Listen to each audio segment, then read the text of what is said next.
In this video, I want to discuss success tips for getting pregnant at 40 plus. The best advice I was given when I was trying to conceive in my 40s was not to focus on my chronological age, which no one has any control over, and instead focusing on improving biological age, egg quality, and sperm quality, which we do have a great amount of influence over.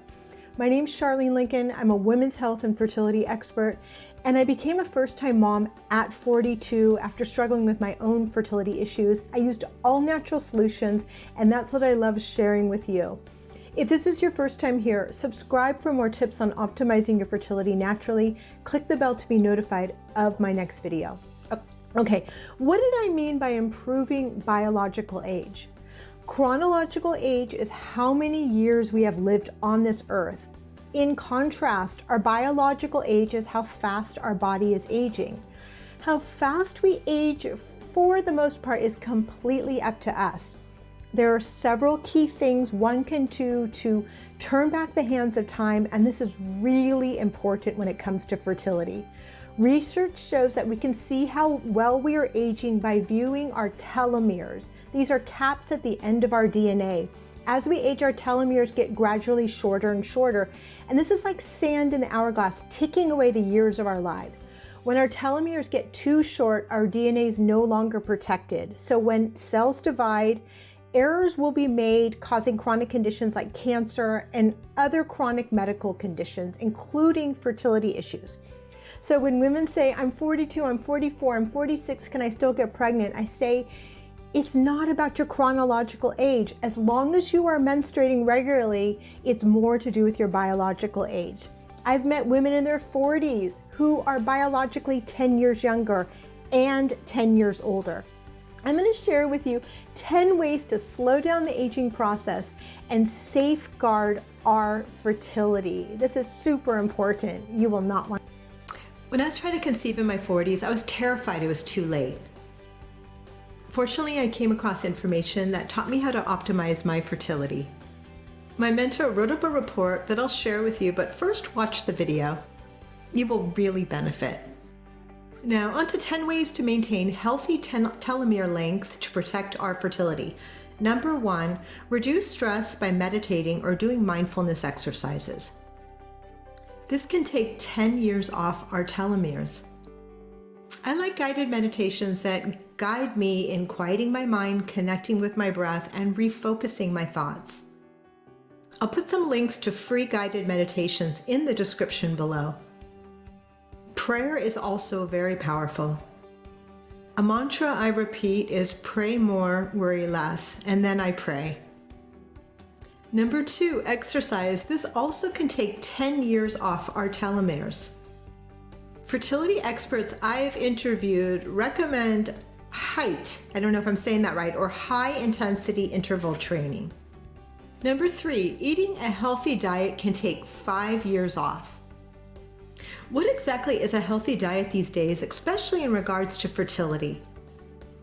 A healthy fertility diet is one that is non-inflammatory, nutrient-rich, balances blood sugar, and supports healthy gut flora. To identify foods that are inflammatory to you, get an IgE food allergy panel. Once you find out what those foods are, avoid them to allow gut healing.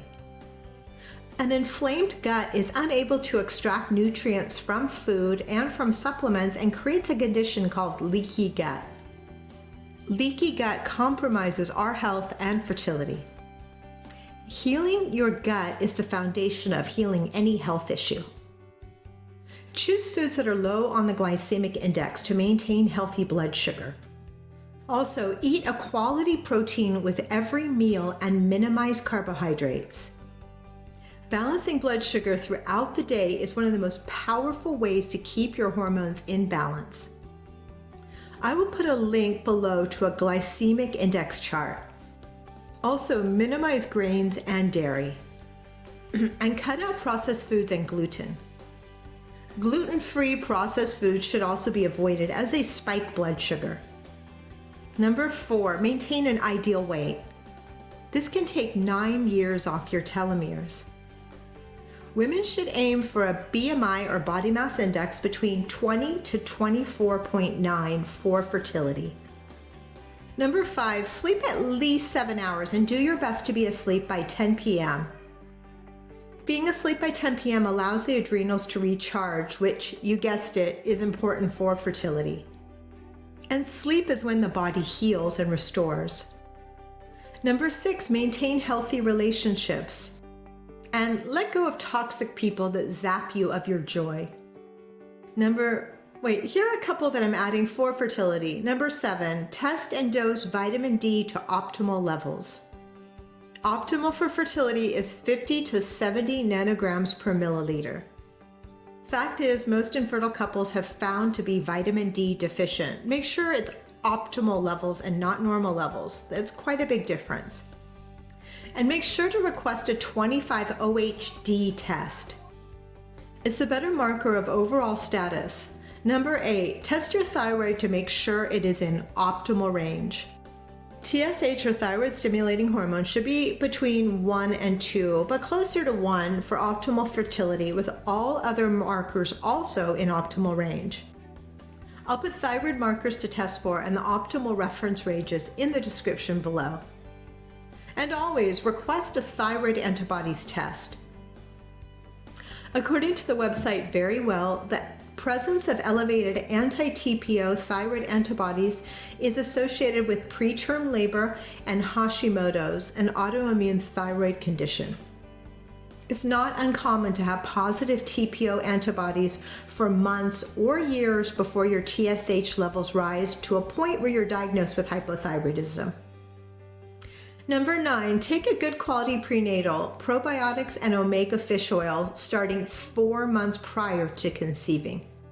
Number 10, switch out toxic cleaning products for clean, pure options. Be warned, a lot of cleaning products declare they are natural and are far from. You need to read the ingredients. You can look up cleaning products and beauty products on ewg.com to find out if they are truly safe for you and your future little one. Okay, here's a bonus one. Check for methylation issues. How does methylation affect fertility? Methylation issues can cause implantation issues by increasing tendency to form blood clots, can cause high homocysteine, which is associated with poor oocyte maturity and poor early embryo quality. It can cause estrogen dominance, which is higher levels of the bad estrogen metabolites, which can lead to disorders such as endometriosis, PCOS, fibrocystic breast, heavy bleeding and clotting, painful periods, menstrual migraines, etc. And it can cause anovulation. In the description below, I'll give you a link to where you can order a methylation test. Download our complimentary report on improving egg quality at howtorestorefertility.info. And if you found this video helpful, subscribe and comment on what you will do to stay young and healthy and safeguard your fertility.